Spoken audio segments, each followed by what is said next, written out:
Allah sendiri menjawab dalam Al-Quran, masuk surga itu tidak cukup dengan amin. Kalau Allah masuk surga cukup dengan amin, maka setiap orang akan mengatakan amin, masuk dia ke dalam surga.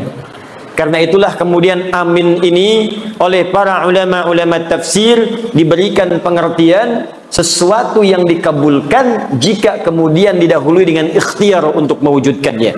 Jadi ada amin, ada istajib. Istajib, kabulkan sekedar minta. Amin baru dikabulkan setelah dikerjakan. Karena itu amin terletak setelah iyyaka na'budu wa iyyaka nasta'in. Na'budu dulu baru nasta'in. Kapan nasta'in itu minta tolong, minta dikabulkan setelah ada na'budu di awalnya. Karena itulah ketika Allah menurunkan ayat surga pertama kali dalam Al-Quran, disebutkanlah dalam Quran surah Al-Baqarah ayat ke-25 paling kanan sebelah atas di mushaf. Dari sini kita akan membuka kajian kita dan kita akan kenali di malam hari ini siapa saja ahli surga yang disebutkan dalam Al-Quran, bagaimana berikhtiar menjadi ahli surga dalam Al-Quran, dan mesti hati-hati ketika tidak masuk, bayi pun kaget bisa nangis. Ya. Jadi kita nanti kondisikan, kita pelajari, mudah-mudahan pelajaran malam hari ini kita ikhtiarkan dan bisa memasukkan kita ke dalam surga yang dijanjikan insyaallah. Quran surah kedua Al-Baqarah ayat ke-25. Ini ayat surga pertama dalam Al-Quran yang disebutkan dan diberikan kunci kepada kita semua. Kita mulai. وَبَشِّرِ الَّذِينَ آمَنُوا وَعَمِلُوا الصَّالِحَاتِ أَنَّ لَهُمْ جَنَّاتٍ تَجْرِي مِنْ تَحْتِهَا الْأَنْهَارُ كُلَّمَا رُزِقُوا مِنْهَا مِنْ ثَمَرَةٍ رِزْقًا قَالُوا هَذَا الَّذِي رُزِقْنَا مِنْ قَبْلُ وَأُتُوا بِهِ مُتَشَابِهًا. Kata Allah Muhammad sallallahu alaihi wasallam, berikan kabar gembira bahwa ada di kalangan manusia yang sudah aku janjikan surga. Jadi ada manusia yang belum meninggal tapi sudah dijamin oleh Allah dengan berita gembira akan masuk surga. Jadi kita fokus ya, ada manusia belum wafat tapi dijamin oleh Allah orang ini akan masuk surga. Berikan kabar gembira pada golongan dari manusia bahwa aku sudah siapkan surga untuk mereka. Nah, ini ada rumus dalam tafsir. Di ilmu tafsir, kalau ada berita disampaikan dalam Al-Quran tentang kebaikan, maka jangan dihukumi kebaikan itu terbatas pada orang tertentu. Disebutkan kemudian informasinya supaya kita menjadi bagian darinya. Seakan-akan Allah ingin katakan, saya berikan berita gembira pada siapapun yang pengen ke surga. Ada orang dulu, ada orang sekarang, ada orang nanti. Kalau Anda ingin mendapatkan surga dan dijamin masuk surga sebelum wafat, maka kata Allah, kerjakan apa yang akan saya sampaikan sekarang ini. Nanti seperti itu banyak dalam Al-Quran. Misal, nanti di Al-Quran ada kisah tentang orang yang saat sakit, luar biasa sakitnya. Kata medis tidak mungkin sembuh. Kata klinis mustahil ini sembuh.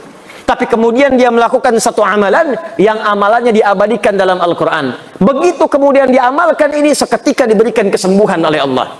Tapi di ujung ayatnya Allah berikan pesan, kalau ada orang yang sakit di masa kapanpun mengerjakan amalan yang sama, maka aku akan sembuhkan seperti hamba yang ini disembuhkan. Itu terdapat di Al-Quran surah ke-21 Al-Anbiya ayat 83 sampai 84, kisah Nabi Ayyub alaihi salam. Ada lagi orang-orang yang dalam kehidupannya, teman-teman sekalian, tidak luput dari ujian. Ada yang kemudian dalam dagang kemudian ditipu. Ada yang kemudian dalam rumah tangganya sulit. Ada yang dalam dakwahnya sulit. Maka bahkan saking sulitnya, ada yang dizalimi. Ada yang kemudian dimasukkan ke dalam ikan paus, dilempar ke laut. Saking luar biasa dahsyatnya. Tapi melakukan satu amalan. Begitu amalan itu dikerjakan, kata Allah, kami selamatkan dia dan kami akan selamatkan orang-orang beriman di kemudian hari yang mengalami peristiwa serupa dan mengamalkan amalan yang sama. Jadi kalau disebutkan dalam Al-Quran satu amalan, maka kaidah tafsirnya al-ibaratu bi'umumil lafzi la bi khususis sababi. Bukan dikhususkan pada kalangan tertentu, tapi dibuka untuk semua orang yang ingin mendapatinya. Paham insyaallah? Dari kaidah ini saya akan berdiri. Maka kaidah pertama dalam Al-Quran bagi ahli surga, Siapapun yang ingin ke surga, besar, kecil, tua, muda, kaya, cukup, DKM, jamaah, ustadz, jamaah, awas hati-hati, awas hati-hati, diplomat, birokrat, pemimpin, rakyat, tanpa dibedakan. Syarat ke surga semuanya sama, berlaku sama bagi pejabat, bagi rakyat, bagi ustadz, bagi ulama, bagi syekh, bagi masyarakat, semuanya sama atas keadilan Allah. Apa syaratnya? Dua syarat yang paling utama. Satu, perhatikan, wabashshiril ladzina amanu. Muhammad sallallahu alaihi wasallam berikan kabar gembira bagi orang yang pengen ke surga. Maka syarat pertamanya, dia mesti beriman kepada Allah Subhanahu wa taala. Apa syarat yang pertama? Iman.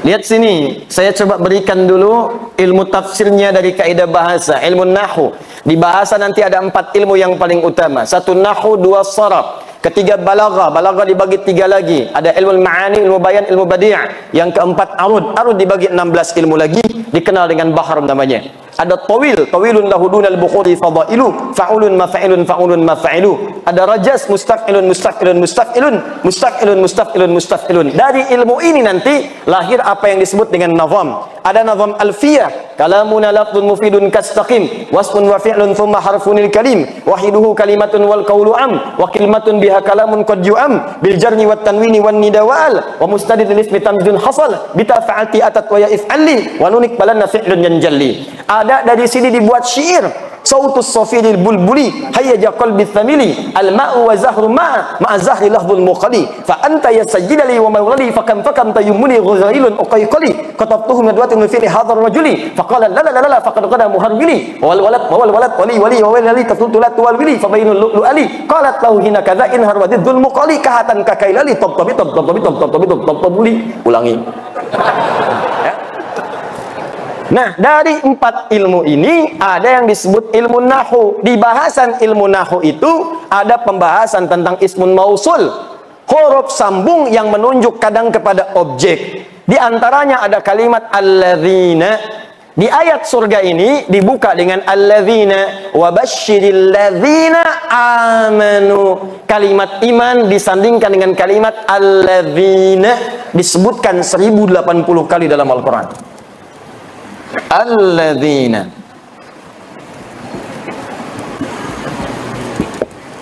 Disebutkan 1080 kali dalam Al-Quran. Nah, yang ingin saya sampaikan, kalau ada kata alladzina disebutkan dalam Al-Quran, dalam bahasa ilmu nahwu, alladzina ini adalah ismun mausulun amiyun. Isim mausul, penunjuk kata sambung pada objek yang sifatnya umum, mencakup semua kalangan tanpa batas. Mau besar, kecil, tua, muda, laki-laki, perempuan, yang kaya, yang cukup, yang status tinggi, statusnya cukup, semua tanpa kecuali. Seakan-akan Allah ingin katakan, begini cara ngajinya, saya berikan kesempatan yang sama pada semua manusia, semua berpeluang masuk surga. Yang besar, surga. Yang kecil, surga. Laki-laki, surga. Perempuan, surga. Kaya, surga. Cukup, surga. Semua punya kesempatan yang sama, sepanjang dia memenuhi syarat yang saya sebutkan, kata Allah. Apa syarat yang pertama? Iman. Saya sekarang mau tanya, yang ada di sini semua sudah beriman? Yang belum beriman boleh angkat tangan. Semua sudah beriman. Syarat beriman mengucapkan kalimat tauhid, asyhadu an la ilaha illallah wa asyhadu anna, Masya Allah, dalam salat maghrib saja 2 kali kita sudah bersyahadat barusan. Dalam tahiyat kita ucapkan asyhadu an la ilaha illallah wa asyhadu anna muhammadar rasulullah, asyhadu an la ilaha illallah wa asyhadu anna muhammadar rasulullah. Diperdengarkan 5 kali dalam sehari untuk mengingatkan kamu ahli surga, ahli surga, ahli surga. 5 kali dalam sehari diperdengarkan. Dalam bahasa Arab yang didengar itu pasti lewat telinga. Bahasa Arabnya telinga disebut dengan adzan, jamaknya dari kata udhun. Adzan artinya telinga. Ada kalimat yang diperdengarkan ke dalam telinga kita setiap hari 5 kali dalam sehari. Diteliti ternyata kalimat ini tidak pernah putus setiap detik. Kalau Anda teliti, setiap daerah pasti akan punya jeda menunaikan sholat. Di Jakarta, sholat isya misalnya jam 7 lewat sekian. Sampai ke Palembang jam 7 lewat sekian lagi. Tambah lagi, terus tambah lagi. Saya pernah di Libya. Mesir adzan selesai, Libya adzan. Libya selesai, Tunis adzan. Tunis selesai, Maroko adzan. Maroko selesai, Aljazair adzan. Itu selesai, Prancis adzan. Spanyol adzan. Ternyata lafaz adzan 24 jam tidak pernah berhenti di muka bumi. Adzan. Jadi ketika diperdengarkan ada kalimat tauhid di situ. Allahu akbar, Allahu akbar. Allah. Bukankah setelah itu asyhadu an la ilaha illallah? Bukankah setelah itu asyhadu anna Muhammadar Rasulullah? Jadi ketika kalimat tauhid diperdengarkan, bukan sekadar ingin memberitahu azan, azan. Allahu akbar, Allahu akbar. Sudah azan ya? Iya. Memang sudah. Cuman kalau kita paham ngajinya, kenapa kalimat tauhid diperdengarkan? Tauhid syarat masuk surga. Tauhid gambaran dari kalimat iman. Seakan-akan yang ingin Allah sampaikan bukan kalimat tauhidnya, bukan syahadatnya. Seakan-akan itu mengingatkan kepada kita, hei, ayo yang pengen ke surga. Hei, ayo ahli surga. Hei, ayo ahli surga. Katanya pengen ke surga. Saya perdengarkan kalimat itu 5 kali dalam sehari. Makanya kalau orang itu ahli surga, mendengar adzan senang. Allahu akbar, Allahu akbar. Maka dalam hatinya akan mengatakan, ya Allah sudah azan. Begitu selesai azan, baru azan, belum qomat. Jadi kalau hati kita bersih mendengar suara azan, panggilan ahli surga. Bagaimana kemudian mewujudkan itu semua? Apakah cukup dengan dipanggil saja? Tidak. Maka ada syarat yang kedua, yang kalau itu kita miliki, maka lengkap sudah berita gembira yang disebutkan dalam Al-Quran. Saya cek sebentar, di syarat pertama untuk masuk surga, apa namanya? Iman. Alhamdulillah, syarat pertama ini sudah kita dapatkan di malam hari ini, tinggal setengahnya lagi. Kalau setengahnya ini sudah ada, tinggal kita istiqamah sampai wafat dalam husnul khatimah, dan mudah-mudahan meraih surga yang dijanjikan. Apakah syarat yang kedua ini? Dari sinilah kita akan memulai kajian kita. Kita ini baru mukaddimah, tenang, belum mulai ya. Tenang saja, insyaallah. Sampai jam berapa kita malam ini? Alhamdulillah. Tidak ada masalah, silahkan ya. Saya jam 9 pulang, antum sampai subuh. Baik, bismillah. 2. Wa'amilus salihat. Wa'amilus salihat. Berikan kabar gembira Muhammad sallallahu alaihi wasallam. Aku sampaikan dari sekarang, ada hamba-hamba yang telah aku jamin dengan surga. Siapa mereka itu? Satu orang yang punya iman, alhamdulillah kita dapat syarat yang pertama. Tapi tidak cukup meraih surga dengan iman saja. Ada yang kedua yang Allah sebutkan, ini yang kemudian pembuktian dari iman yang dimaksudkan. Apa itu? Wa'amilus salihat, yang membuktikan imannya dengan mengerjakan amal soleh. Amal soleh. Ingat, nanti amal dibagi dua. Ada amal soleh, ada amal salah. Amal soleh mengantarkan ke surga. Amal salah menjauhkan seseorang dari surga. Jadi dua ini selalu disatukan. Satu iman, dua amal soleh. Satu iman, dua amal soleh. Karena itu ketika Anda membaca Al-Quran dan menemukan kalimat iman, itu rata-rata selalu disandingkan dengan amal soleh. Silahkan misalnya buka Quran surah 103. Wal 'ashr innal insana lafi illa alladzina amanu, iman wa amilus shalihat. Kalau Anda bertanya apa bentuknya amal soleh, nanti banyak disampaikan dalam Al-Quran. Ada solat, ada puasa, ada haji, ada zakat. Karena itu kalimat solat dibuka dengan iman.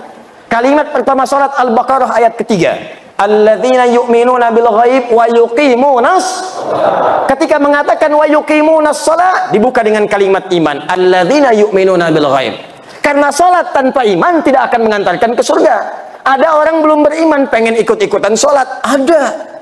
Buka YouTube, lihat. Ada orang di Eropa ingin ikutan salat tapi iman tidak ada. Maka salatnya hanya sekedar mengikuti saja, tidak melahirkan jaminan surga baginya. Paham sampai di sini? Ada juga orang beriman gak mau sholat, celaka juga. Anda bayangkan, orang yang sholat saja masih belum aman kalau ada riya dalam sholatnya. Apalagi orang yang tidak sholat. Fawailul lil musallin. Celaka orang salat. Siapa yang celaka itu? Alladzina hum an salatihim sahun. Orang yang lalai dalam salatnya. Kenapa dia lalai? Alladzina hum yura'un. Sebelum salat selfie dulu. Ceklik. Sub nomor 1. Update di media sosial. Baik. Begitu diupdate, seketika kemudian menurunkan statusnya, habis pahalanya seketika. Puasa, amal soleh. Ketika kita berpuasa, dibuka dengan kalimat iman. Al-Baqarah 183. Ya ayyuhalladzina amanu kutiba alaikumus. Kalimat kutiba alaikumus siyam dibuka dengan kata iman. Perhatikan, iman, amal soleh. Iman, amal soleh. Jadi kalau kita konsisten mengerjakan keduanya ini, maka insya Allah ada jaminan surga yang diturunkan kepada kita semuanya. Nah, pembahasan kita saat ini, sekarang kita masuk pada pengantar intinya. Apa saja amalan-amalan utama itu yang bisa mengantarkan kita pada jenis-jenis surga yang disampaikan dalam Al-Quran. Saya mau berikan rahasia di malam hari ini. Ada amalan-amalan tertentu yang saat dikerjakan bisa memasukkan kita ke dalam surga yang sangat spesial. Dan malam hari ini kita akan belajar satu amalan yang sangat penting yang saat dikerjakan bukan sekedar orang itu masuk surga, tapi dia akan menggandeng bapaknya, gandeng ibunya. Jadi ibu yang telah mengandungnya 9 bulan 10 hari, memberikan ASI, ayahnya yang peluh keringat kemudian merawatnya, tiba-tiba saat ke surga digandeng tangan kanan dan kirinya. Istrinya pun kemudian ikut dengannya. Kalau istrinya yang mengerjakan, suaminya ikut. Bahkan kata Al-Quran langsung, kata Allah langsung, dia bisa menggandeng anaknya, cucunya, dan yang paling dahsyat, satu keluarga besar masuk surga karena orang ini, dan langsung dipertunjukkan semua ke penduduk langit dan bumi, bahkan disambut oleh malaikat di semua pintu surga. Dan malaikat mengatakan, salamun alaikum bima sabartum. Selamat keluarga besar ini, selamat. Anda telah sabar mengerjakan satu amalan saat di dunia, sekarang kami sambut di akhirat, diperkenalkan oleh Allah Subhanahu wa taala. Fa ni'ma uqbad dar, silahkan nikmati surga yang telah dijanjikan, yang kenikmatannya tidak pernah dirasakan sebelumnya. Itu yang akan kita turunkan, bagaimana masuk surga dengan amalan yang disebutkan dalam Al-Quran dan sunnah Rasulullah SAW. Siap kita mulai insya Allah? Alhamdulillah. Mari kita mulai pelan-pelan. Bismillah. Ada 3 amalan spesial. Saya ulang. Ada 3 amalan spesial yang diisyaratkan dalam Al-Quran dan sunnah Rasulullah SAW, yang kemudian memberikan pintu-pintu surga khusus bagi pengamalnya. Jadi saya tidak usah banyak-banyak sebutkan dulu, 3 dulu saja. Nanti dari 3 ini, kira-kira Bapak Ibu sanggupnya yang mana? Dimulai sekarang, itu saja konsisten dikerjakan. Bapak sanggup masuk lewat pintu yang 1, masuk lewat situ. Sanggup pintu lewat yang kedua, masuk yang ke situ. Sanggup pada pintu yang paling utama, kerjakan dari sekarang, niatkan kerjakan amalan itu sampai wafat, naik status jadi pekerja amalan dimaksudkan. Amalan pertama, awas hati-hati. Amalan ini terkait dengan amalan yang dikerjakan khusus di waktu malam saja. Jadi kalau sudah siang, amalannya tidak ada. Awas hati-hati. Amalan ini hanya dikerjakan di waktu malam saja. Kalau sudah siang, maka amalannya sudah tidak berlaku lagi. Jadi kalau Anda mendapatkan malam, segera kejar amalan ini, karena kalau sudah siang, tidak akan bisa Anda dapatkan lagi. Amalan yang pertama ini disebut dengan tahajud. Disebut dengan apa namanya? Tahajud. Inna fil jannati baban yuqalu tahajud. Sungguh di surga itu ada satu pintu nanti disebut dengan pintu tahajud, yang hanya masuk ke situ orang-orang yang rajin tahajud. Bahkan dikatakan ainal mutahajjidun, ainal mutahajjidun, mana ahli tahajud, mana ahli tahajud. Fa idza dakhaluhu ughliqat. Kalau sudah masuk ahli tahajud, ditutup pintunya serapat mungkin. Jadi yang cuma ikut-ikut nonton melihat orang tahajud tidak bisa masuk. Hanya ahli tahajud tidak bisa masuk. Dan dahsyatnya ahli tahajud ini ketika masuk ke dalam surga yang dimaksudkan, diberikan tempat spesial oleh Allah langsung di taman surga. Jadi kalau Bapak Ibu tinggal di komplek, kemudian tinggalnya di depan taman, enak tidak? Bagus tidak? Nah, ada orang masuk surga tinggalnya di taman surga. langsung. Dan keistimewaan yang kedua, dia langsung diperkenankan oleh Allah sebelum masuk ke surganya bisa melihat Allah langsung tanpa hijab, yang di dunia tidak pernah ditatap. Anda bayangkan ya, bapak ibu punya anak sekolah misal di Amerika 20 tahun tidak pernah jumpa. Ada berita besok mau tiba di Soekarno-Hatta di Jakarta. Pesawat landingnya tibanya jam 7, bapak ibu jemput datang ke bandara jam berapa? Bukan sekedar jam 5, dari sehari sebelumnya sudah terbang ke Jakarta. Ditunggu di bandara. Setiap pesawat dihitung 1, 2, 3, 4. Dilihat kemudian di papannya kapan anak saya akan tiba. 20 tahun nggak jumpa. 20 tahun tak pernah tatap, 20 tahun tak pernah bertemu. Begitu disampaikan akan tiba pertemuan, rindunya luar biasa. Kita ini selama hidup tak pernah menatap Allah. Hanya yakin iman, tapi tak pernah nampak dalam pandangan kita. Maka mustahil ada orang beriman yang tidak merindukan Allah, mustahil. Semakin kuat iman kita, semakin rindu kita berjumpa dengan Allah. Makanya abangda kita, sahabat kita, ustaz kita, Allah yarham Ustaz Arifin Ilham, 2 hari sebelum wafat, saya ada perasaan ingin terbang ke Penang, ingin jumpa. Qadar Allah kemudian pesawatnya begitu padat, tak mendapatkan tiket yang diharap. Tiba-tiba dapat berita kemudian wafat. Inna lillahi wa inna ilaihi raji'un. Tapi tidak banyak orang mengetahui sebelum wafat kalimat apa yang dituliskan oleh beliau. Liqa Allah. Kata beliau, sekarang tiba melepas kerinduan berjumpa dengan Allah Subhanahu wa ta'ala. Tidak ada kerinduan terbesar bagi orang beriman kecuali 2. Berjumpa dengan Allah, menatap Rasulullah SAW. Tak pernah kita hidup bersama Rasulullah. Bahkan dalam mimpi jarang kita bermimpi menatap beliau. Tak pernah kita berjumpa. Orang yang mengorbankan tenaganya, fikirannya, bahkan jiwanya untuk umatnya. Azizun alaihi ma'anittum harisun alaikum bil mu'minina raufur rahim. Ini orang, kata Allah, saking luar biasanya, kalau umatnya memiliki persoalan, dia akan mengatakan, ya Allah, jangan berikan kepadanya, timpakan saja kepada saya supaya dia ringan bebannya. Ya Rabb, kalau sakaratul maut itu begitu sakit, maka timpakan semua sakaratul maut yang akan dirasakan oleh umatku, timpakan sekarang kepadaku supaya mereka tidak merasakannya lagi. Muhammad sallallahu alaihi wasallam.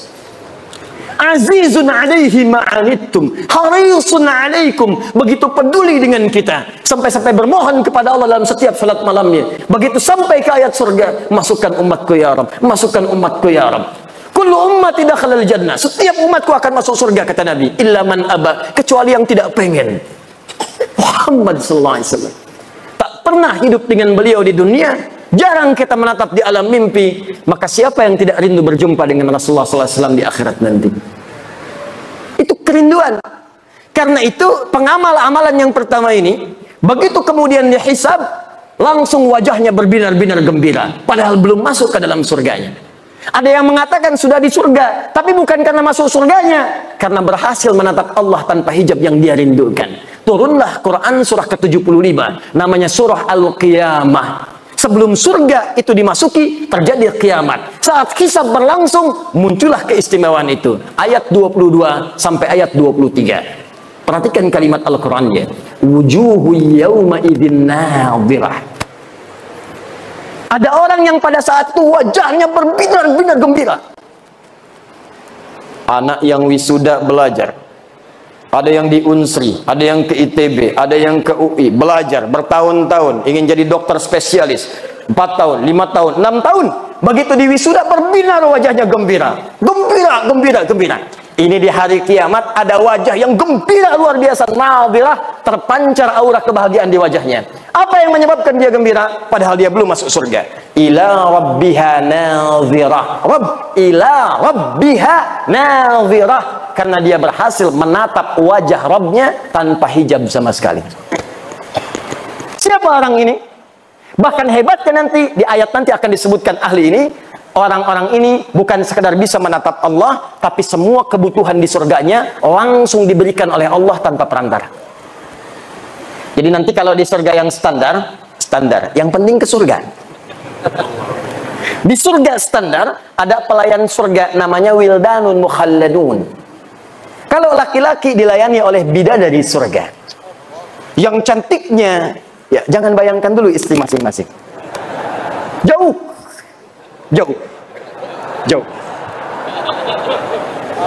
Ada yang seperti berlian. Jadi begitu kemudian menatapnya, cahaya berkilauan. Masya Allah. Bapak ibu lihat istri masing-masing, tembaga. Minimal masih ada pancarannya. Ada yang seperti mutiara, lu'lu' wal marjan. Ada berlian yang jarang didapatkan. Anda pakai berlian, ibu pakai berlian, bangganya luar biasa. Di surga langsung pelayannya, wajahnya seperti berlian. Masya Allah. Hurun 'ain. Hurun 'ain. Bidadari-bidadari yang memikat mata, yang saat ditatap begitu indah. Mala 'ainan ra'at wala udhunan sami'at wala khatara 'ala qalbi bashar. Kalau di dunia tidak pernah dilihat, tidak pernah terdengar kisahnya, dan sekarang pun bapak-bapak melamun tidak seperti itu. Itu bahasa Nabi. Anda lamunkan pun tidak seperti itu. Jadi kalau yang laki-laki mendapatkan pelayanan dari bidadari surga, yang perempuan siapa bu? Tidak ada bidadara. Yang ada pangeran-pangeran surga. Jadi kalau laki-lakinya dilayani oleh bidadari surga, maka yang perempuannya dilayani oleh pangeran-pangeran surga. Gantengnya jangan bayangkan suami ibu sekarang. Jangan samakan dengan ustadz yang sedang ceramah. Jauh. Indahnya luar biasa. Bi aqwabi wa abariqa wa ka'sin min ma'in. Ketika melayani Anda, maka mutiara-mutiara, ada gelang-gelang yang indah. Kalimatnya sangat luar biasa. Wajahnya sebelum datang cahayanya sudah tiba. Anda bayangkan. Sebelum datang cahayanya sudah tiba. Sebelum datang auranya sudah tampak. Begitu tiba pancarannya luar biasa. Itu surga yang standar. Surga yang paling standar. Surga yang ini tidak. Langsung Allah yang memberikan. Apa amalan orang ini? Disebutkanlah langsung di Quran surah 51 ayat 15 sampai 17. Paling kanan pertengahan, dari atas sampai ke tengah. Quran surah 51 ayat 15 sampai 17. Kita batasi dulu sampai 17 dulu. Pelan-pelan. Innal muttaqina fi jannati wa 'uyun. Nanti ada orang-orang takwa yang akan tinggal kemudian di taman surga. Apa keindahan taman surga itu? Akhirina ma atahum rabbuhum. Maka mereka akan mengambil semua kenikmatan surga, langsung diberikan oleh Allah Rabbnya. Berikan. Lihat, kalimatnya menggunakan Rabb. Rabbuhum. Ketika menatap Allah, kalimatnya menggunakan Rabb. Wujuhu yawma idin nadhirah ila rabbiha nadhirah. Rabb. Yang memberikan nikmatnya, Rabb. Bahkan yang paling dahsyat, ada orang-orang yang masuk surga ini, saat di dunia, dia punya kemampuan yang kata manusia terbatas. Kata orang dia tidak berpunya, tapi orang-orang tidak sadar dia punya amalan yang tidak dimiliki oleh orang yang lainnya. Kata yang kaya, dia miskin. Kata si miskin ini, yang kaya itu miskin karena dia tidak punya amalan seperti yang pernah saya kerjakan. Jadi dia menyiapkan kekayaannya saat tiba di akhirat. Jadi saat masuk ke Masjid Baitur Rahman, dia jalan, dia lewat empe-empe Paraden. Karena tak punya untuk yang dibeli, dia bawa sampai ke masjid. Empe-empe Paraden. Masuk masjid, baru mau tahiyatul masjid, meninggal. Kullu nafsin dha'iqatul maut. Ya ayyatuhan nafsul mutmainnah. Begitu masuk ke dalam surga, dimasukkan ke surganya, yang pertama teringat empe-empe Paraden. Ada itu isyaratnya.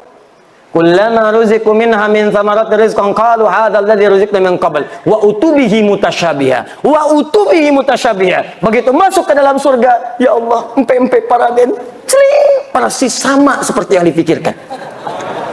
Sama persis. Apakah sama Paradennya? Belum tentu. Sama persis. Jadi bayangkan, semua yang diinginkan di surga baru difikirkan tiba.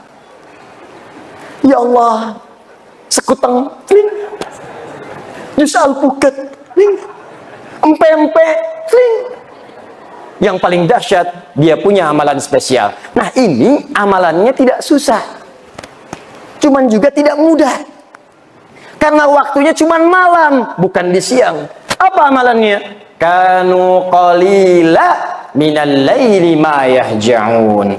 Amalan pertama orang hebat ini, orang muhsin ini adalah saat di dunia sedikit tidurnya. Bahasa Quran. Sedikit tidur. Tidak ada istilah dalam Al-Quran termasuk hadis orang yang sedikit tidur kecuali menunjukkan orang yang rajin bangun malam. Kalimat bangun malam diidentikan dengan tahajud. Ingat, ini pesan saya, kalau Al-Quran sudah menyampaikan kalimat, jangan ditambah, jangan dikurangi. Begitu ditambah, kalimatnya akan berubah makna. Kata Allah, sedikit tidur. Anda tambahkan sedikit-sedikit tidur, maka maknanya akan bergeser. Dikurangi, hilang maknanya. Kata Allah, sedikit tidur, buang sedikitnya tidur. Paham? Baik, jadi apa amalan yang pertama? Sedikit tidur. Kanu qalila minal laili ma yahja'un. Siapa yang sedikit tidur ini? Ditafsirlah kemudian di Al-Quran surah ke-17 ayat ke-79 sampai dengan ayat 81. Paling kiri di pertengahan di mushafnya. Inilah amalannya, apa yang disebut kemudian dengan amalan salat tahajud. Quran surah 17 ayat 79 sampai dengan 81. Kita punya 3 menit lagi untuk menuju Isya. Pelan-pelan nanti kita jeda di Isya. Saya agak cepat karena yang mau saya sampaikan bukan amalan ini intinya. Ini pilihan pertama. Jadi kalau Bapak Ibu ingin ambil yang ini silahkan. Maksud saya begini, nanti ini yang dikerjakan sahabat-sahabat Nabi sebagian besarnya. Jadi kalau mereka pengen masuk surga lewat pintu tahajud, maka mereka akan kurangi amalan yang lainnya sebagian, maka yang ini akan difokuskan. Jadi kalau Anda saya pengen masuk pintu tahajud, mungkin puasanya jarang. Mungkin hanya Ramadan, ada yang begitu. Hadis Muslim nomor hadis yang ke-14. Ya Rabiun ilan Nabi sallallahu alaihi wasallam. Datang seorang Arab Badui kepada Nabi sallallahu alaihi wasallam. Faqala ya Rasulullah, maka dia berkata, ya Rasulullah, dullani ala amalin basitin yudkhilul jannah. Tolong tunjukkan kepadaku amalan yang sedikit-sedikit saja. Amalan yang ringan-ringan saja. Yang penting aku bisa ke surga. Cerdas orang ini, modal sedikit, keuntungan pengen banyak. Ya Rasulullah, jangan berat-berat, jangan susah-susah, yang penting saya ke surga. Kata Nabi secara singkat, cukupkan dengan yang fardu. Jadi kalau sholat, fardu saja, 5 waktu. Kalau puasa, Ramadan saja. Kalau ingin mengeluarkan harta, zakat saja. Kalau kamu konsisten, kamu bisa masuk surga yang standar. Kalau ingin lewat yang standar, kata Nabi, maka kerjakan tatawwu', tambah dengan amalan sunnah. Pilihlah sunnahnya. Kalau cuma surga standar, kerjakan amalan-amalan fardu, cukup. Itu pun kalau tidak bermaksiat. Kalau bermaksiat, habis juga. Sholat iya, riya juga iya. Baca Quran iya, mabuk juga iya. Haji iya, mencuri juga iya. Dikerjakan seperti itu, habislah STMJ. STMJ. Sholat terus, maksiat jalan. Begitu dikerjakan sholatnya, maksiatnya jalan, maka maksiat mengambil pahala sholatnya. Jikalau mau aman, tambah yang fardu dengan yang sunnah, maka Anda akan dimasukkan ke dalam pintu spesial di surga. Amalan pertamanya tahajud. Saya tutup dulu sebentar. Saya berikan amalan singkat. Kalau Anda ingin masuk lewat pintu ini, maka apa yang harus didawamkan? Catat hadis Muslim nomor hadis 749. Salatul laili masna masna. Fa idza khashiya ahadakumul fajra falyutir rak'atan wahidah. Bangunlah kalian di malam hari, tunaikan tahajud. Kata Nabi, kalau ingin tahajud, ini kuncinya. Kalau baru mau memulai, kata Nabi, maka jangan dulu kejar terlampau berat. Kerjakan dulu konsisten. Konsisten 2 rakaat, 2 rakaat. Walaupun cuma 2 rakaat, jangan lewatkan malam. Walaupun bangun 2 rakaat saja. Kalau khawatir fajar akan tiba, maka segera tunaikan witir 1 rakaat. Jadi kalau Anda kerjakan 11 rakaat, 23 rakaat, tapi malam ini sholat, besok tidak, besok lagi tidak, besok lagi tidak. Lebih disukai orang yang tiap malam bangun, walaupun cuma 2 rakaat, witirnya 1 rakaat. Kalau Anda kerjakan dengan niat minta masuk pintu tahajud, maka besar kemungkinan insya Allah dikabulkanlah dan masuklah ke dalam pintu tahajud yang dimaksudkan. Jelas sampai sini? Jadi kalau ingin masuk lewat pintu tahajud, silahkan masuk. Mulai sekarang jangan tinggalkan sebagian malam walaupun hanya mengerjakan 2 rakaat plus witir 1 rakaat.